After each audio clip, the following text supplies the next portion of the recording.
Hi everyone, this is Nadia again, talking about the Bazaar Shop, and this time I am talking about my logo and how I came up with the idea for my logo.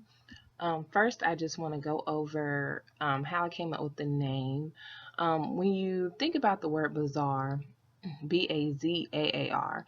It's more so connected to the craft markets, flea markets, and fairs and festivals and things like that. So when I think about that, it kind of describes what my shop sells. It's various different things.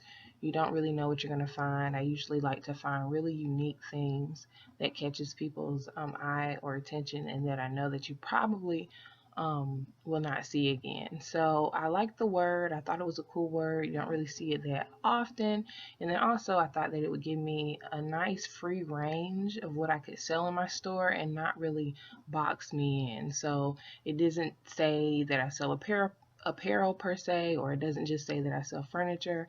It just kind of gives me a broader range of what I can sell, and so I like that, and I like that about the name.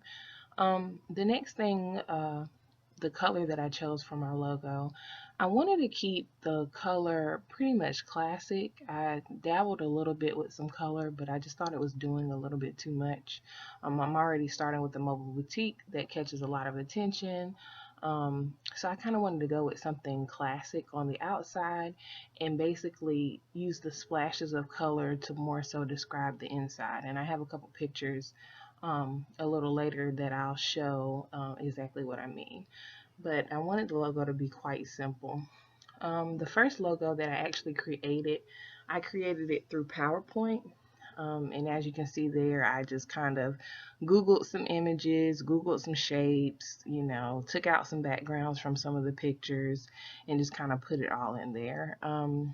This particular logo is okay, but I wanted something a little bit more fancier, a little bit more chic, and then of course I wanted a professional kind of to do it, just so I could duplicate that logo more than one time and it looked good and came out very, very clear. So that's the first one I did. Here are some of the ideas and inspirations that I got from other logos. These are just different ones that I liked.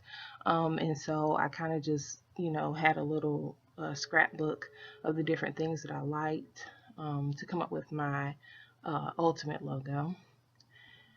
I looked at different shapes and patterns that were out on the web, things that I could see that were in the that I could see being used in the logo that were in the classic black and white. These are actually a couple of graphics that a graphic design student from NC State came up with. And as you can see in the red over here circle, this actually will be the logo that I ended up going with. Although it was a lot of great choices and some very elaborate choices, I ended up going with something simple. So this was the logo that I chose, and the reason I decided to go with something so simple was mainly because I knew that it was going to have to be on the outside of a bus. Eventually, if I get a brick and mortar store, I feel like I can always change it, but I knew that it was going to be on the outside of the bus. My bus was already white, so that's why I shifted the original logo that I had on the PowerPoint that was white, and then it had black additions. I kind of switched it so that the main logo would be black and the lettering would be white, just because I didn't want it to be washed out. And like I said again, having it a simple black and white classic type of logo, I thought offered more options for me to play and have more fun on the inside without it doing too much.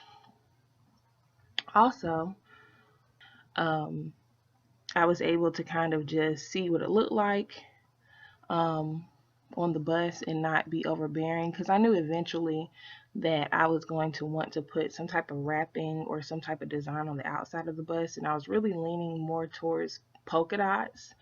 And so I wanted the logo to be continue to be simple and not do too much, as I've already said. So a couple pictures of the process I kind of went through. And then as you can see up in the upper right corner, you see my logo on the business card. And so the simple logo kind of helps me to play around. So, with the polka dots, or if I wanted to try a different pattern. And then as you can see in the pictures that's surrounding the business card, there's a lot of color on the inside of the bus. So you got the green roof and the walls, and then you have the color and the clothing, and I kind of like that. So I like the outside of the bus being that classic, simple black and white color, and the logo being that classic, simple black and white color with the simple shape surrounding it, and then the inside being that colorful type of surprise. So this is my presentation and how I came up with my logo. Thank you so much for watching. Thanks for all the feedback.